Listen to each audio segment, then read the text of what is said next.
o sea, reda para quedarse en la cama, pero bueno, no nos queda otra.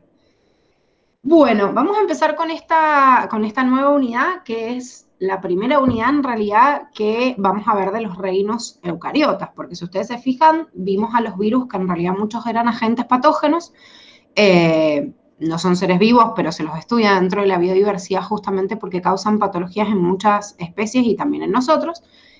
Y terminamos de ver la semana pasada el reino Monera, o sea, todo el grupo de las bacterias, de las cuales hay una gran cantidad de clasificaciones, no solo desde la patología, sino desde la nutrición, y es bastante amplia la unidad. Las otras unidades que quedan de reinos, la verdad es que están muy acotadas. La Facu les ha sacado un montón de información, o sea, vemos como las cosas más básicas, y todos los reinos eucariotas, la Facu no se los pide que lo estudien de Curtis, sino que lo estudien del libro de Campbell y Rees.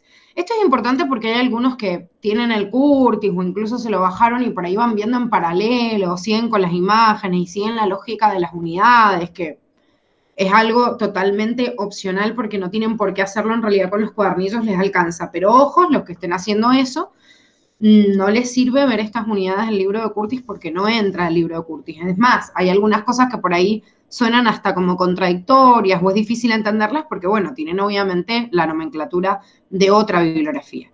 Pero bueno, vamos obviamente a trabajar con lo que la facultad prioriza, que son los principales patógenos de cada uno de los grupos, pero sepan que obviamente las clasificaciones de estos reinos son mucho más extensas. Y ya de hecho llamarle reino al reino protista es como que sale en el título y después no sale más, y yo no le llamo reino, le llamo como clado de los protistas y no saben cómo miércoles llamarlos porque la verdad es que la clasificación ha ido cambiando mucho, mucho a lo largo del tiempo. Si yo hoy me paro en los protistas, digo, ¿cuáles son las características que unifican a los protistas? La realidad es que hay una sola característica que comparten todos los protistas, y es que tienen células eucariotas. Y nada más, ¿eh? O sea, imagínense lo poco unificados que están como grupos que se han unido en la naturaleza, algo así como un grupo de descarte.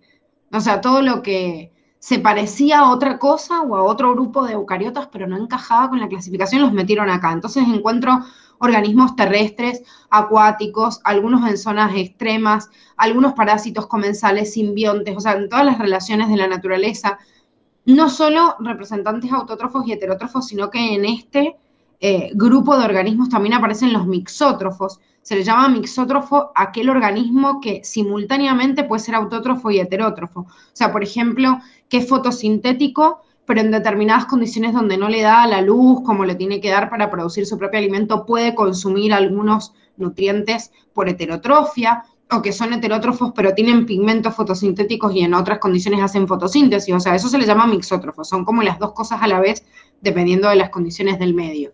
También existe reproducción sexual, asexual, algunos organismos que tienen ambos tipos de reproducción, hay representantes unicelulares, pluricelulares, que forman colonias, que son cenocíticos. Cenocítico se le llama a aquel organismo que es unicelular, pero es multinucleado. Entonces a veces yo lo veo y tiene muchos núcleos y como que a simple vista obviamente el microscopio, pero a simple vista en una primera, si no estudiado por microscopía electrónica, parece que fuera multicelular, pero no es multicelular, es que tiene muchos núcleos, pero están todos mancomunados en una misma membrana plasmática. Hay algunos que no tienen pared celular, otros que sí la tienen y es una cubierta mucosa blandita, otra dura, otra de compuestos orgánicos, de compuestos inorgánicos. O sea, miren chicos, si nos ponemos a clasificar en características, hay un montón. El libro de Curtis, de hecho, hace un detalle mucho más profundo de toda la diversidad del reino protista, pero como que estas características son las principales o las que unificó la facultad que ustedes tienen que saber, ¿sí? Les estoy hablando de otras que incluso no van a encontrar en la bibliografía porque por ahí se las han nombrado a lo largo de las otras unidades, pero para que entiendan que no hay nada que los unifica, simplemente el hecho de ser eucariotas. Y la realidad es que como no hay un grupo taxonómico definido, porque la taxonomía de los protistas por ahí se hacía desde la fenética, o sea, fenética, taxonomía numérica. Cuento y digo, bueno, agrupo los heterótrofos por acá, los autótrofos por acá, los que son patógenos, o los han agrupado por determinados tipos, digamos, de hábitat, o sea, por un montón de características, y sí es verdad que hoy en día, como ha avanzado mucho la taxonomía molecular y hay técnicas modernas para comparar ADN y proteínas, se ha tratado de construir un árbol filogenético de los protistas que lo vamos a presentar de acuerdo a esta bibliografía, Campbell y Rees, pero sepan que hay mucha diversidad. O sea, yo me voy a cualquier bibliografía y me voy a encontrar cosas distintas. Si ustedes se ponen a googlear esto en internet, van a encontrar cosas muy diversas, no se los recomiendo. Decir, bueno, como para entender un poquito más los protistas, me pongo a ver cuál es la clasificación, o buscan un mapa conceptual en la red, o buscan un video, y van a salir cosas completamente distintas porque depende a la bibliografía en la cual se basaron, pueden encontrar clasificaciones distintas de acuerdo al grupo de taxónomos que lo han clasificado, al momento en el cual lo han hecho y de acuerdo a cuál escuela de clasificación lo han hecho. Sí es verdad que después de mucho tiempo y de aceptar a la teoría endosimbiótica de Lynn Margulis, sabemos que el primer eucariota hubiese sido protista, obviamente, y que de ahí, a través de distintos procesos de endosimbiosis terciaria, o sea, secundaria y terciaria, se hubiesen originado los distintos reinos en la naturaleza. De hecho, si vemos este cladograma, que es el cladograma que me presenta el libro de Campbell y Rees y el que les va a tomar la facultad, que tienen en la página 4 del cuadernillo, esta es la clasificación que yo tengo que estudiar de protistas. Fíjense qué poco atinado es clasificarlos hoy en día como reino, si acá estaría el eucariota ancestral que me hubiese dado origen a estos protistas, y miren en el momento en el cual se diversifican, que están acá en negro en el esquema, los otros reinos, el reino fungi, el reino animal y el reino plantae. Sí se ha comprobado un punto de encuentro, digamos, en común entre el reino plantae y las algas verdes, que pertenecen a este grupo de clorófitas, pero todos los demás, o sea, no tienen un núcleo, un lugar en un punto en el cual ese eucariota primitivo me da origen a los otros reinos. Ahora, de estos grupos que ustedes están viendo acá, que son distintos clados, durante mucho tiempo se los llamó filum, pero ni siquiera es correcto llamarlo filum, si no sé si llamarle a los protistas como reino. Entonces, le vamos a llamar clado simplemente como una rama que se diversifica. No van a encontrar la palabra ni reino, ni filum, ni clase de cada uno de estos, porque la verdad es que hoy en día, planteando una relación filogenética, es muy difícil ponerle ese nombre. Son todos estos grupos que están acá. Esta clasificación que ustedes ven acá se la tienen que saber. Sin embargo, el cuadernillo de protista les desarrolla algunos grupos como principales, porque hay patógenos para el hombre y otros no. Entonces, por ejemplo, vamos a ver el clado de Diplomonadida, de Parabasala, de Euglenozoa, pero no a todos, porque vamos a ver representantes de cinetoplástidos, pero de euglénios no. En el caso de alveolata pasa lo mismo, vamos a ver dinoflagelados apicomplexos, pero a los ciliados no. En el grupo de Estramenófila, Cercozoa y Radiolaria los van a estudiar acá todos estos, pero no los tienen desarrollados en el cuadernillo. Dentro del grupo de Estramenófila, por ejemplo, están los ovomicetos, que son como un grupo antes a los organismos que se parecían a hongos, pero no eran hongos, los llamaban mohos.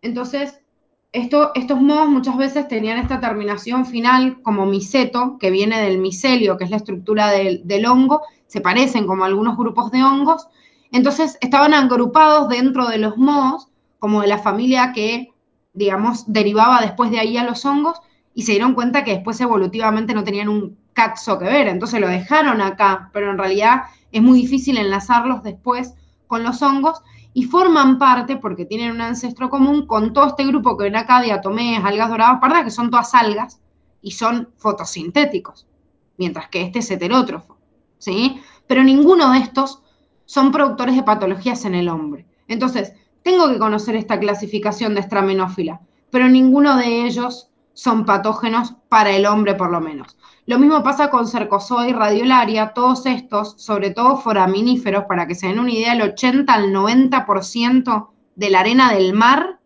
son restos de seres vivos, o sea, de conchas calcáreas de un montón de animales, un montón de especies, bueno, pero el 80 al 90% son restos de las conchas calcáreas de foraminíferos, para que se den una idea de la cantidad que existen, o sea, son muy abundantes, pero no hay ningún patógeno para el hombre. Entonces, como no es significativo, la facultad no lo ha seleccionado como un grupo en el cual vamos a profundizar. En Amebozoa vemos también a la mitad, la otra mitad no, porque estos que dicen hongos, en realidad mucilaginosos no son hongos, sino mohos, pero estaría dentro de grupos de organismos que no son patógenos, entonces vamos a ver nada más a las amebas. Y acá en este grupo pasa lo mismo. Los cuanoflageolados serían como el enlace inicial de los animales y estas rodófitas y clorofitas son algas fotosintéticas, no patógenas. Entonces, esta clasificación es extensa, la ven, se quieren matar, pero bueno, háganse un buen esquemita para estudiarla, pero la verdad es que en el cuadernillo hay una selección como muy principal de cada uno de estos grupos y no es muy complejo el estudio de protista porque no son muchísimos los que tienen que ver. Encima de cada uno de estos grupos que vamos a ver, hay en la mayoría un representante ejemplo patógeno, en algunos más significativos, quizás 2 o 3, pero nada más. Es más, si han visto y han ojeado la unidad de protista, mejor si la han leído, es cortita, si no es muy larga. O sea que toda la diversidad que existe de protistas han hecho una selección de un par nada más que tenemos que conocer. Pero como les digo, ojo que esta clasificación general sí la tengo que conocer, ¿sí? Porque esta me la presenta el cuadernillo de la facu tal cual, así que la tengo que conocer, digamos, en forma general. Bien, empecemos por cada uno de estos grupos, o sea, por la clasificación de los protistas seleccionados que vamos a estudiar nada más. El primer clado que veían en este mapita, que se dividía en dos, era diplomonadida y parabasala. Como diplomonadida y parabasala tienen un ancestro en común, hay algunas características que comparten ambos, entonces primero vemos las características en común y después vemos a diplomonadas y parabasala, o sea, parabasalios por separado. ¿Cuáles son las características en común de estos dos clados? Primero, son heterótrofos unicelulares. La verdad es que existen muchos organismos dentro del reino de los protistas que son unicelulares. La mayoría son unicelulares. No les digo todos, porque la verdad es que no son todos, pero si yo tengo que ver así como en líneas generales, la verdad que me voy a encontrar a la mayoría de ellos, poner ahí pues falta una L, la mayoría son unicelulares y puede haber como un, digamos, un grupito muy selectivo que no solo son pluricelulares, sino enormes. Para que se den una idea, un protista puede llegar a medir más de 100 metros. O sea, las algas pardas que están dentro de este grupo pueden llegar a medir 100 metros. Pero como hay muchos de los grupos que no vemos de protistas, la mayoría de los grupos pluricelulares y muy grandes están dentro de esos grupos que no vemos. La mayoría son fotosintéticos. Entonces, en rango general, nosotros, los que vamos a ver, van a ser todos unicelulares, pero no quiero que se queden con la idea de que todos los protistas son unicelulares. Es lo más común, pero hay muchos también pluricelulares y si me preguntan como característica común de un protista, tengo que saber que son pluricelulares. Pero después para que se acuerden en cada uno de los grupos de los patógenos, la mayoría de ellos, y si no me equivoco, de los que ven, creo que todos son unicelulares. En este grupo de diplomonadí y parabasalios podemos encontrar a organismos que tienen 1 o 2 núcleos.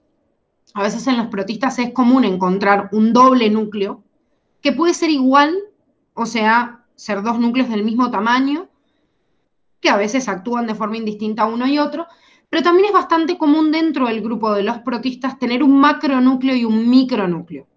¿Cuáles son las dos funciones del núcleo? ¿Se acuerdan? Del núcleo de una célula. ¿Cuáles son las funciones?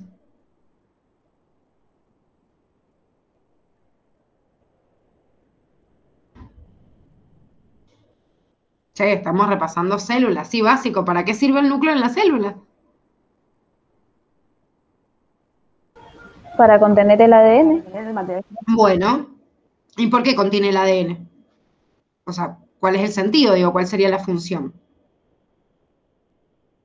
La preservación genética. Bueno, primero preservar, no solo preservar las características, sino comandar el mismo funcionamiento de la célula. Porque yo preservo ahí el ADN, pero en realidad sintetizo mis propias proteínas y desde el ADN sale la base de la transcripción y la traducción. Y por otro lado, para preservar, tengo que pasar esa información a la siguiente generación. O sea que el núcleo cumple con dos funciones. Comanda la división celular, pero por otro lado comanda la transcripción y traducción de todas mis propias proteínas que codifican, digamos, a las características propias de esa célula.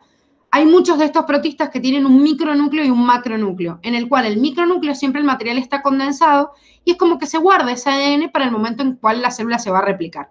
Entonces, al estar siempre condensado, nunca se transcribe, nunca se traduce, pero como es una copia del otro ADN, lo tengo ahí almacenado para que en el momento en el cual el organismo se va a dividir y va a generar una copia de sí mismo, va a producir esa división del micronúcleo y después va a comandar la división del macronúcleo. El macronúcleo, que es más grande, el material genético está descondensado o más laxo y permite la transcripción y la traducción, ¿sí? No es que todos los protistas hagan esto, pero a veces por ahí pueden encontrar la nomenclatura, tiene núcleos de distinto tamaño, macronúcleo y micronúcleo, hace referencia a esto.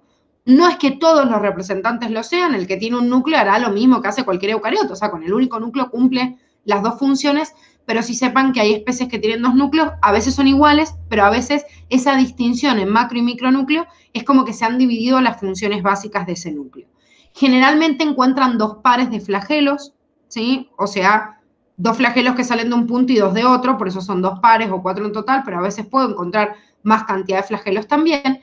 Y tienen una particularidad muy importante, más allá de no tener sistema de Golgi, o sea que son organismos que no hacen exocitosis de vesículas, sino que tienen mitocondrias modificadas. Estas mitocondrias han perdido su ADN, recuerden que las mitocondrias tienen ADN propio, han perdido su ADN y no tienen cadena de transporte de electrones, no tienen las enzimas que necesitan para el ciclo de Krebs y por ende no pueden hacer respiración celular. Por ende, son organismos obviamente anaeróbicos. ¿Por qué son anaeróbicos? Y porque no tienen en realidad la mitocondria para llevar a cabo este proceso. Entonces, si no tengo mitocondria, obviamente no voy a poder llevar a cabo el proceso de la respiración celular. Van a obtener energía a partir de la glucólisis nada más en el citoplasma.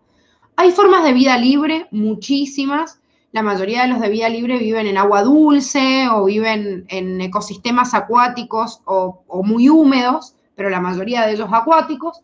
Algunos son simbiontes. Muchos de estos simbiontes se almacenan dentro del intestino de algunos animales, como por ejemplo las termitas o como les pone ahí las cucarachas xilófagas, que en realidad lo que hacen es degradar compuestos en descomposición o vegetales en los cuales existe mucha concentración de celulosa y no tienen enzimas para degradar la celulosa. Entonces, la simbiosis con estos organismos permite que puedan degradar, digamos, la celulosa y se terminen alimentando. No es muy común encontrar este tipo de relación en los mamíferos, porque en los mamíferos más grandes, esta relación simbiótica de organismos que son celulósicos, que degradan la celulosa, lo hacen con bacterias. Por ejemplo, el ganado vacuno, y no solo el ganado vacuno, sino muchos otros animales que se encargan obviamente de ser rumiantes o, bueno, puramente herbívoros, tienen una simbiosis con bacterias celulósicas que se encargan de degradar esta celulosa y permiten este tipo de nutrición. Sin embargo, no todos los organismos tienen esta simbiosis con bacterias. Por ejemplo, este es un caso de muchos de estos protistas que hacen relaciones simbióticas, por ejemplo, con algunos artrópodos. Sin embargo, en el ganado vacuno y en el ser humano, la mayoría de los representantes que encuentro no hacen simbiosis, sino que son patógenos. O sea, producen patología a nivel intestinal, de los cuales nosotros vamos a ver los ejemplos más comunes en nuestro grupo. No solo en el intestino, digo, pero son comunes más como patógenos o habitantes que están ahí, pero como oportunistas. La reproducción de estos organismos es asexual y lo hacen a través de mitosis cerrada. Si recuerdan, cuando vimos en ciclo celular, ¿qué era la mitosis?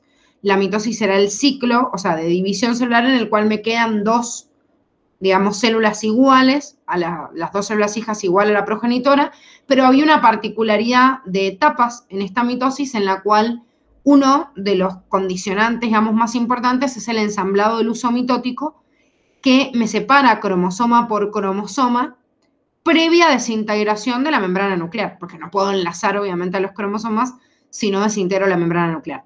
En la mitosis cerrada no se desintegra la membrana nuclear, por ende no se forma el uso mitótico. Al no formarse ese uso mitótico, el ADN condensado se pega o se adhiere a la membrana o envoltura nuclear y es la envoltura nuclear la que primero se divide y después se divide la membrana, o sea, en la citocinesis, para partir a la célula en dos, ¿sí? Es un proceso de división distinto. Cuando vimos mitosis le salía que en todas las células eucariotas se formaba el uso mitótico a excepción de, y les nombraba algunos grupos de excepción. Bueno, estos son uno de ellos. Ni siquiera me acuerdo si les nombran a estos, creo que no, porque volvemos a lo mismo, esas excepciones que me nombraron en la unidad de mitosis eran excepciones que consideraron como importantes el libro de Curtis, y esto está en el libro de Campbell y Rees, pero bueno, tenemos que prestar atención acá. Es más, en esa unidad de mitosis me nombraba los dinoflagelados, y los dinoflagelados, que son productores de marea roja, en realidad los vamos a ver como ejemplos acá, como los únicos ejemplos de organismos que son autótrofos o son mixótrofos y no son puramente patógenos, pero de alguna forma producen una patología en el ser humano. Si no, tampoco los veríamos como patógenos principales. Entonces, algunos ejemplos no pueden coincidir en un capítulo o en otro justamente por esto. Como les digo, pues son de bibliografías distintas. Pero sí tengan en cuenta esto porque lo ha puesto la facultad como grupo en el cual, como característica que va a tener esta mitosis cerrada. Vamos entonces a ver un representante, un ejemplo de cada uno de estos dos. En el caso de las diplomonas, que pertenecen al clado de diplomonadida, como vimos recién, tienen dos núcleos, pero los dos son de igual tamaño, o sea, no tienen macro y micronúcleo, y tienen muchos flagelos, de los cuales los más representativos son estos dos pares. ¿Ven? Acá se ven dos y acá se ven los otros dos. Este representante que estamos viendo acá es una diplomona que se llama Giardia intestinalis, que antes se la llamaba Giardia lamblia. A veces puede ser que la encuentren así como con nomenclatura vieja, incluso en algún examen de la facultad también, así que ojo, si me ponen Giardia lamblia o me ponen Giardia intestinalis, sepan que es el mismo organismo. Este parásito es un parásito que habita en el intestino de los mamíferos y que se transmite de forma fecal-oral. O sea que lo que llega a nosotros es el quiste. El quiste es una forma de resistencia que adentro tiene muchos huevos de Giardia intestinales. Cuando llega al pH ácido del estómago se rompe ese quiste, salen los huevos y nace el adulto, que es esta Giardia intestinales, en el intestino y se adhiere al intestino, provocando la lesión de la pared del intestino en una patología que se llama giardiasis. La giardiasis es una diarrea muy intensa que puede comenzar como una gastroenteritis, pero bueno, va empeorando y la verdad no es como una gastroenteritis por Escherichia coli o por otra bacteria que por ahí cede, o viral, que cede mucho más rápida, sino que a veces puede dar un cuadro de complicación bastante grave, incluso depende del estado del paciente normal, puede llevarlo incluso a la muerte por una gran deshidratación. Hay muchos de estos protistas que tienen un ciclo complejo en el cual como que viven a través de dos organismos distintos.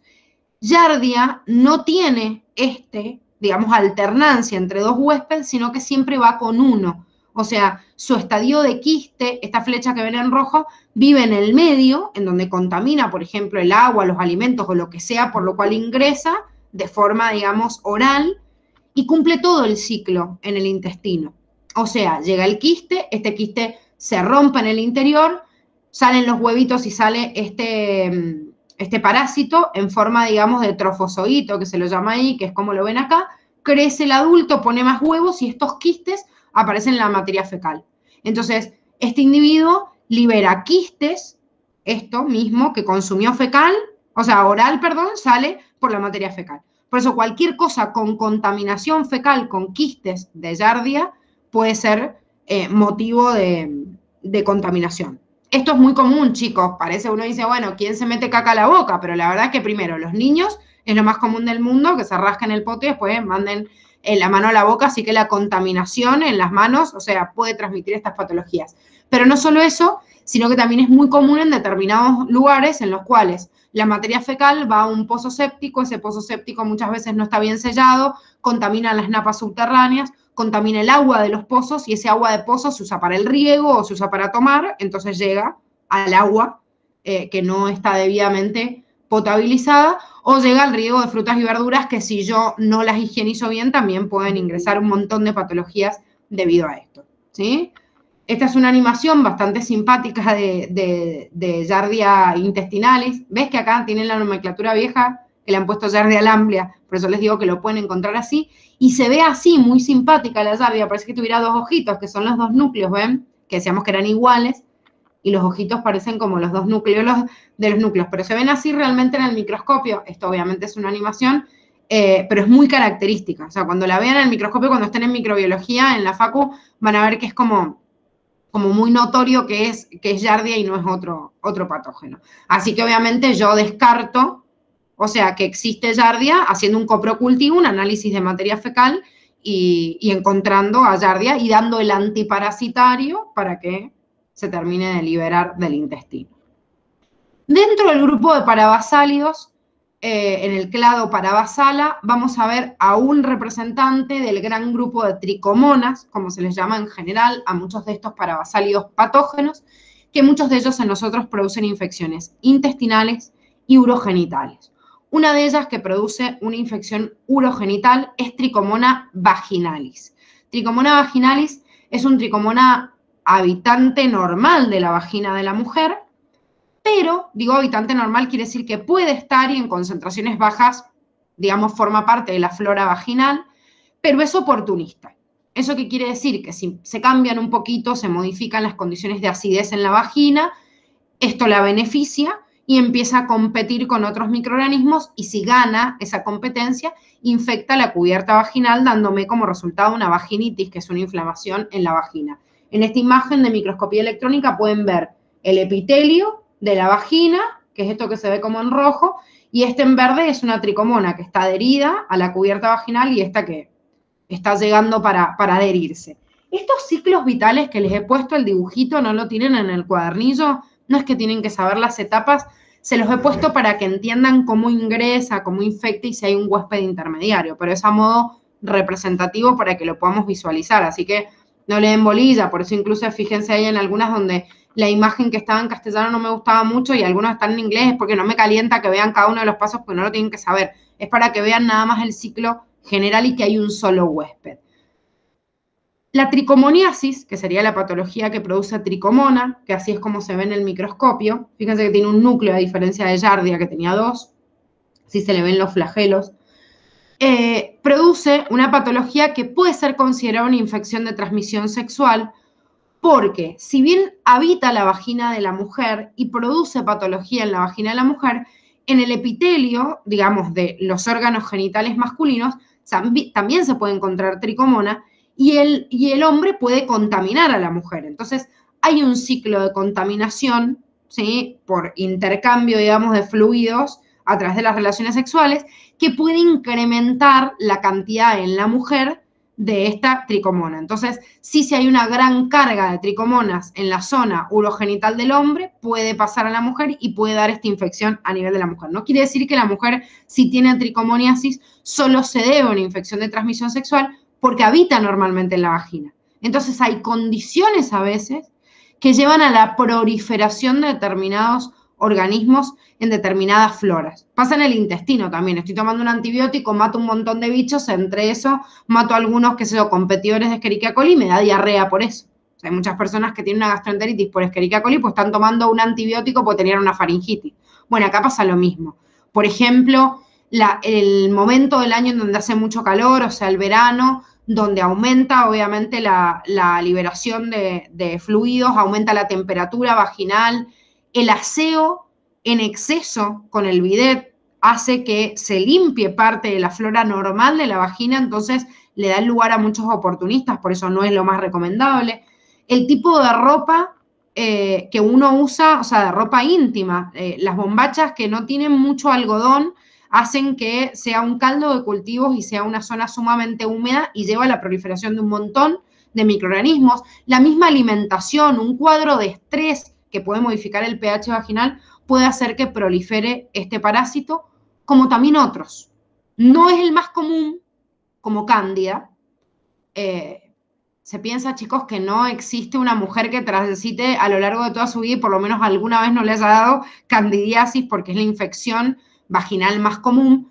Candida albicans es un hongo, no es un protista, y lo vamos a ver recién. No está como ejemplo, errores que comete la Facu, no está como ejemplo en Reino Fungi, pero sí es una infección que la tenemos que ver porque está en la unidad de reproducción, porque es una infección de transmisión sexual, pero es la infección, digamos, como más común, Candida albicans, que da una patología que se llama candidiasis, y también se da por determinadas modificaciones en el pH y en la condición en la vagina como tricomoniasis. Entonces, hay muchos óvulos que son un suplemento que se coloca directamente en la vagina que tiene como un combo de antibióticos, antiparasitarios, que es como se le llama, digamos, a la sustancia que va en contra de estos protistas, y antimicóticos, que van en contra de los hongos, para que en algunas infecciones comunes, como tricomoniasis o como candidiasis, se mate, digamos, al exceso de estos organismos, microorganismos que están causando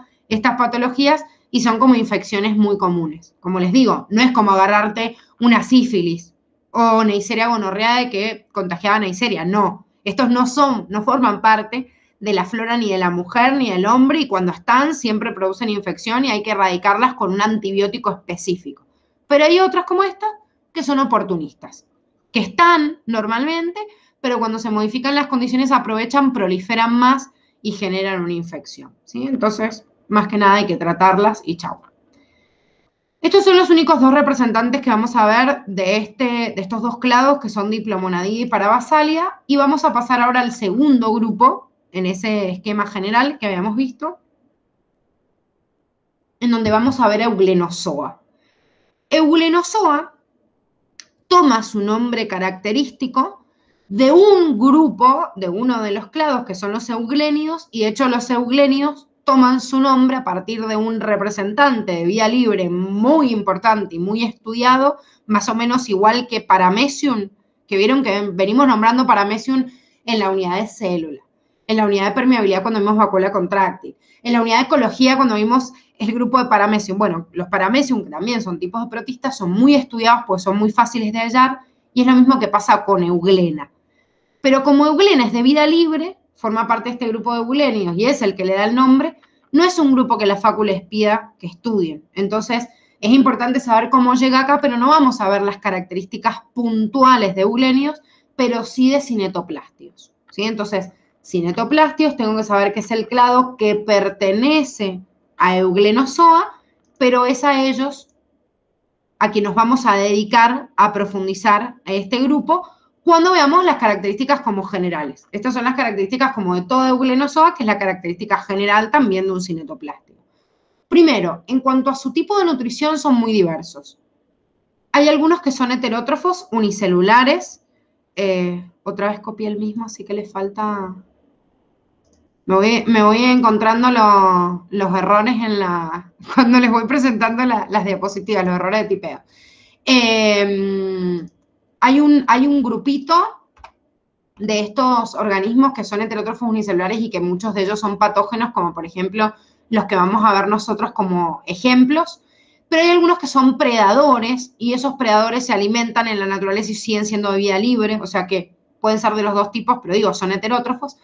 Pero dentro de este grupo de Euglenoszoa también hay autótrofos, y que hacen autotrofia a través del proceso de fotosíntesis. Por ejemplo, Euglena, que les estaba nombrando recién, es mixótrofa. Quiere decir que es autótrofa, fotosintética, tiene pigmentos para hacer fotosíntesis, pero de repente si me quedo sin luz o me quedo sin recursos para hacer la fotosíntesis, pueden hacer heterotrofia. Entonces, existe mucha diversidad.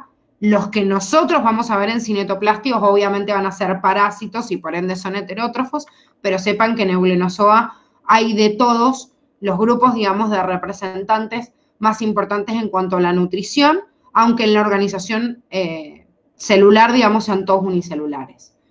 Estas tres características son comunes a todo el grupo de Euglenoszoa. Primero, tienen unas mitocondrias bastante particulares que tienen crestas en forma de discos.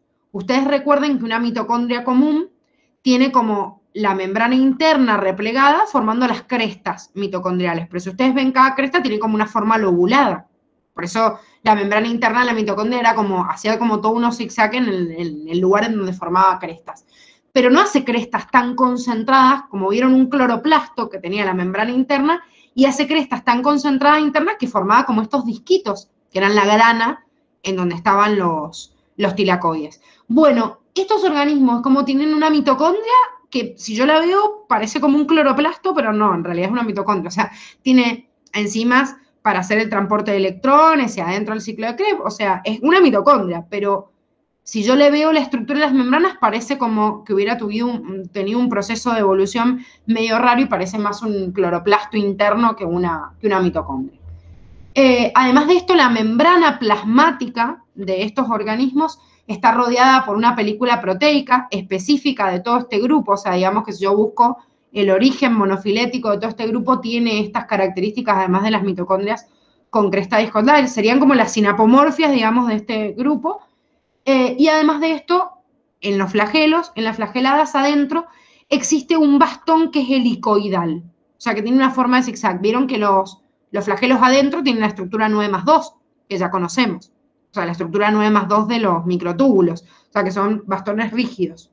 Estos flagelos son medio raros, parece como que tuvieran adentro así como un estilo, una espiroqueta, que tenía como este flagelo, digamos, en forma enrulada.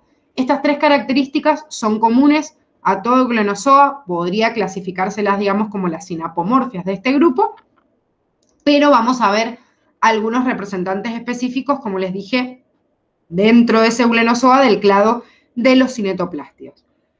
Lo que están viendo ustedes acá es un ejemplo de un cinetoplástido. La mayoría de este grupo son parásitos. Hay algunos que son de vía libre, a nosotros nos va a interesar obviamente ver nada más a estos parásitos.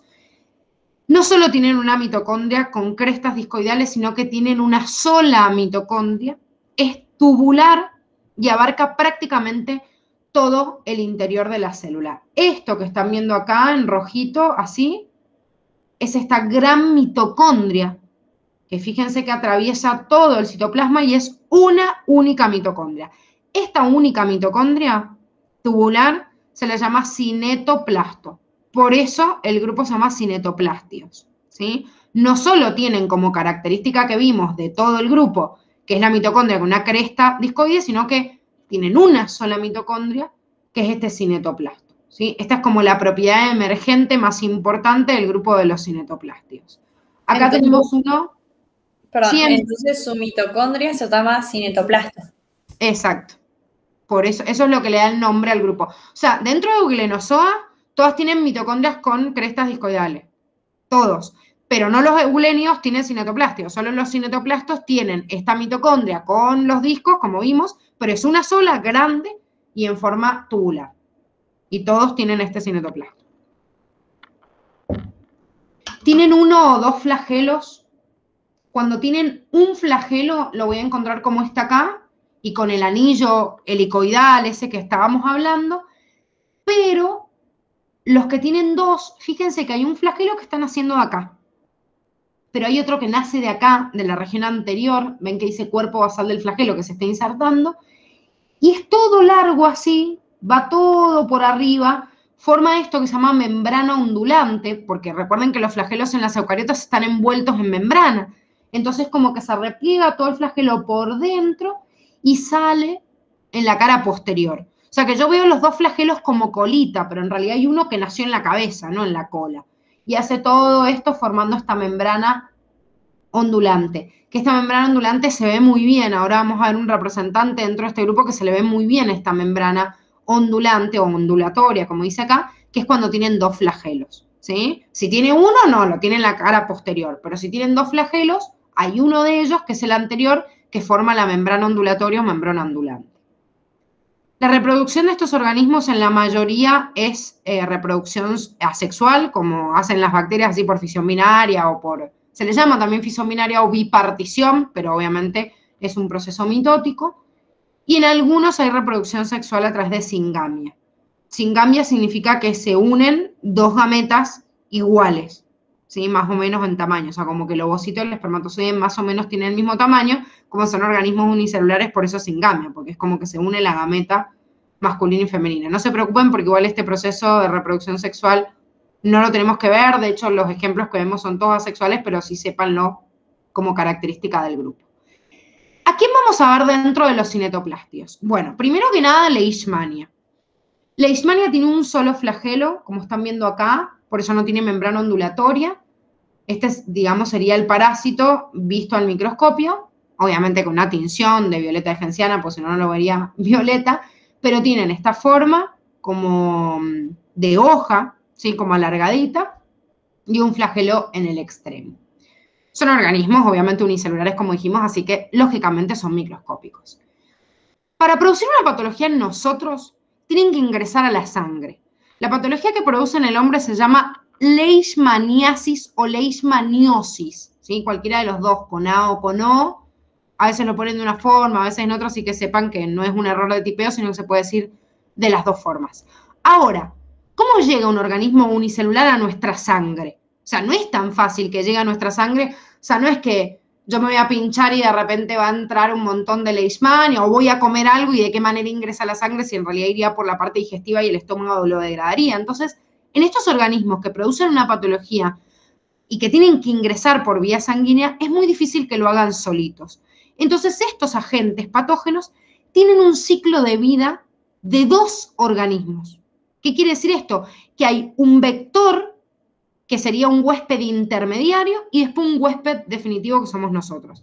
El vector sería dentro, en el caso de este, y vamos a ver en muchos ejemplos, que la mayoría son artrópodos, hematófagos, un mosquito, una mosca, alguien que me está picando, me chupa sangre, entonces me mete el parásito al picarme y en realidad en este vector sí está cumpliendo una vía digestiva. Entonces, como Leishmania, por ejemplo, hace una vía en el intestino del mosquito y en nosotros en la sangre. Son 2 distintos. Esto es muy importante. Bueno, yo siempre les he puesto como el... Ay, no, en este no lo puse, qué boludo. Bueno, sí se los puse en tripanosoma, no importa, ahora lo vamos a ver, pero en los dos sería igual. Tienen una vida, un ciclo de vida en el mosquito o en el insecto hematófago y por otro lado en el ser humano. Entonces, tienen 2 huéspedes. El huésped intermediario, cuando es un insecto hematófago, lo llamamos vector. Y nosotros seríamos el huésped definitivo, ¿sí? Bien, volvamos a este Leishmania. ¿Qué produce Leishmania en nosotros? En realidad, a veces donde pica el mosquito, en el caso de este mosquito, que puede ser de 2 géneros, Flebotomos y Lutzomia, no es muy común acá en América, por lo menos en Argentina. Sí hay otros como Trypanosoma que vemos ahora enseguida que son muy comunes acá, pero bueno, mientras que encuentro un vector, que sería el insecto hematófago de este género, si existe la picadura va a pasar obviamente a Leishmania. En el lugar en donde pica generalmente se produce una lesión en la piel, en las membranas, produciendo hasta úlceras cutáneas que son bastante graves, o sea, perforación de todo ese epitelio de la dermis, o sea, de la epidermis, de la dermis, de todas las capas de la piel, produciendo úlceras graves. Pero el tema es que si pasan muchas de esta leishmania a la circulación sanguínea general, ya se puede almacenar en las vísceras, o sea, en los órganos internos. Y ya cuando llega al hígado o al vaso, la inflamación hepática o esplénica son muy graves, y ni hablar si llegan a los ganglios linfáticos, ya que afectan la producción normal de las células del sistema inmunitario, y si no es tratado a tiempo, las complicaciones de esta patología pueden ser mortales, ¿sí? Entonces, bueno, obviamente tengo muchos parásitos en sangre, pero es un cuadro de fiebre generalizada, y después los síntomas van a depender dependiendo en qué órgano se está almacenando, ¿sí? En cuál órgano específico se está almacenando. En el caso de otro de estos grupos de cinetoplástidos, en donde encontramos a Trypanosoma, si bien Trypanosoma brucei y rhodesiense no son muy comunes acá, ¿por qué? Volvemos a lo mismo, porque lo importante es el vector para ver cómo llega ese parásito a nosotros. Acá no es muy común, porque el vector de Trypanosoma brucei y rhodesiense es la mosca tsetse, y la mosca tsetse es muy común en África. De hecho, a la patología que transmite le han llamado enfermedad africana del sueño, pero en realidad porque la mosca o el vector es muy común en África. Sin embargo, chicos, no nos confiemos mucho de esto porque la verdad es que, bueno, ustedes saben que hace un par de años hay como unas campañas muy fuertes, por ejemplo, con el dengue, el Zika, que son patologías que eran muy comunes en las zonas más tropicales hace muchos años y que ahora, debido al calentamiento global, se han expandido mucho y hay en zonas como acá, que no teníamos por ahí a los insectos, o sea, que transmitían a estos otros, digamos, patógenos, que muchos son del reino protista o muchos son virus también o bacterias, al no poder controlar el vector, y bueno, estamos trayendo patologías de zonas en las cuales el vector no era común. O sea que hoy por hoy es más común en África, pero no quiere decir que no se extienda y le van a tener que cambiar el nombre de la enfermedad seguramente. El que sí es muy común acá es Trypanosoma cruzi, cualquier patología causada por un tripanosoma se llama tripanosomiasis. La tripanosomiasis más común acá es la enfermedad de Chagas, producida justamente por Trypanosoma cruzi, que tiene como vector a un insecto hematófago que es la vinchuca. Existen 4 especies de esta vinchuca que son los más comunes descritos como vectores, de los cuales acá el más común es Triatoma infestan, ¿sí? Triatoma dimidiata por ahí es más común en otra zona de la Argentina, pero en realidad las 4 especies son distintos tipos de vinchucas que son los más comunes en la transmisión de esta patología. Trypanosoma cruzi es una enfermedad endémica acá, chicos. No les estoy hablando de que, bueno, la estudiamos y vemos.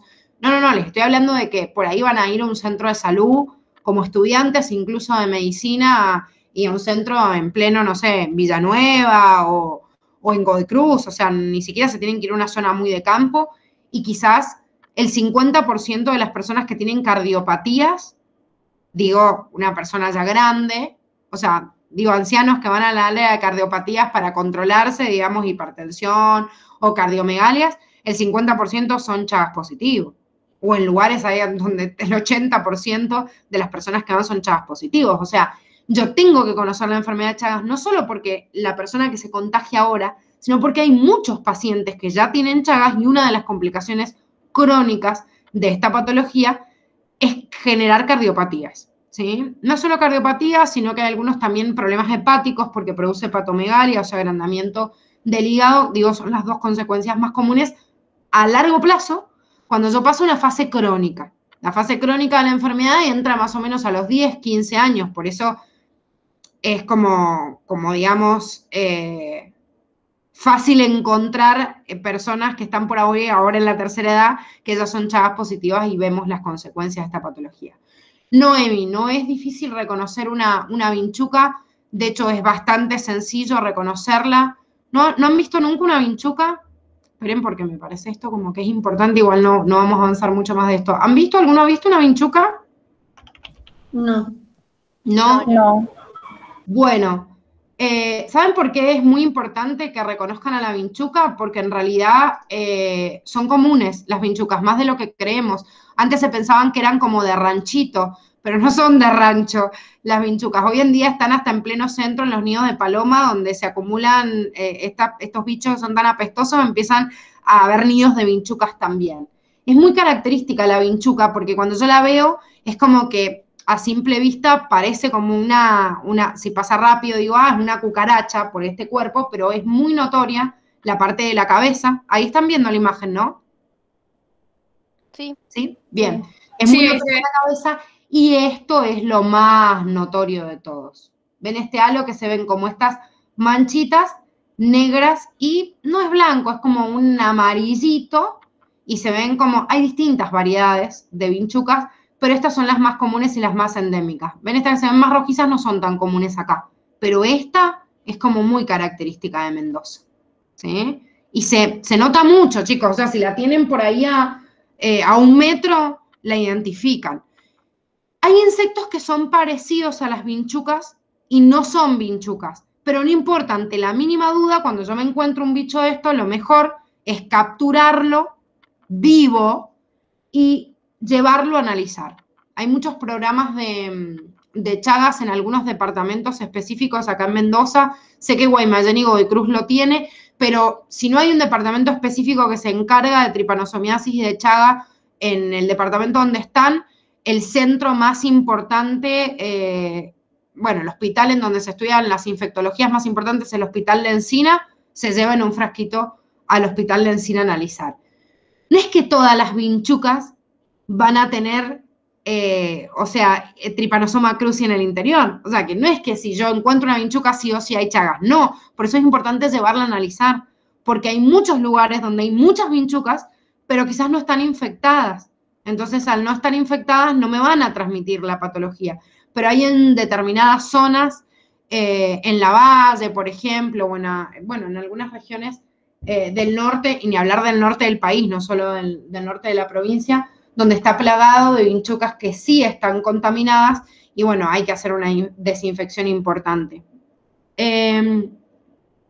Chagas es un médico brasilero que es el que descubrió la patología, porque fue difícil decir, la enfermedad de Chagas es una enfermedad infecciosa y no es un mal cardíaco, porque Chagas aislaba a estos patógenos en la sangre, como se visualizan, bueno, como les estaba mostrando recién en la imagen, esperen que se las vuelvo a compartir, se ven alrededor de los glóbulos rojos estos bichitos que son como muy notorios y se empiezan a acumular obviamente en el tejido cardíaco. Esto es un frotis de sangre que están viendo acá, estos son glóbulos rojos que se ven en el fondo y estos son todos los tripanosomas.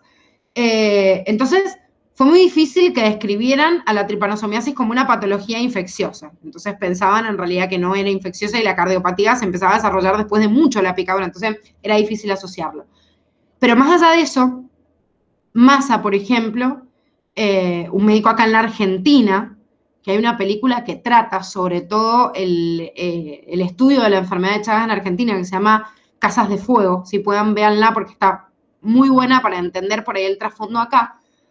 El médico Massa, tomando esta idea de Chagas, hace un estudio en toda la Argentina y en realidad ve que la única solución para erradicar el Trypanosoma cruzi es erradicar a la vinchuca. Si yo no erradico a la vinchuca, no erradico, porque es dificilísimo controlar este protista unicelular, que está en un montón de lugares. Pero si yo no tengo el vector, nunca llega a nosotros. Y lo más importante de Massa, que pobre, se terminó muriendo, obviamente, de tripanosomiasis, él, la mujer y todos los que viajaban en el trencito en Jujuy haciendo este análisis ambulatorio de ver quién tenía tripanosomiasis, descubre una cura para la enfermedad de Chagas, pero solo en la fase aguda. La fase aguda es cuando yo apenas me contagio. Cuando yo apenas me contagio, que viene el cuadro, la vinchuca cuando pica deja como un signo bastante notorio, como muchas veces pica acá en el ojo, deja como el ojo en compota, que se llama signo de Romaña. Si quieren, googleenlo, van a ver como que es muy característico. Y si han visto Chagas en la escuela alguna vez, también se los deben haber mostrado. Pero no quiere decir que pique nada más en el ojo. Puede picar, qué sé yo, en las muñecas, en los tobillos. Lo que pasa es más común en el ojo porque cuando uno se acuesta, lo que más tiene al descubierto es la cara y acá los vasitos están muy a flor de piel, entonces a la vinchuca les es más fácil comer desde ahí.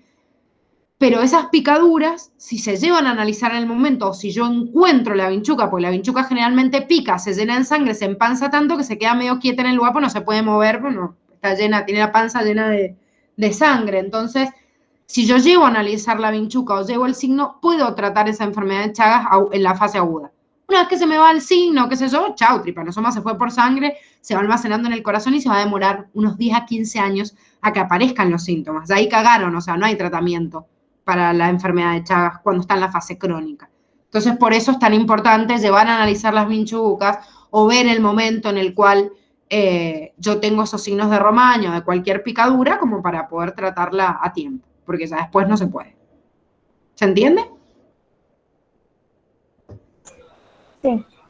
Sí. Sí.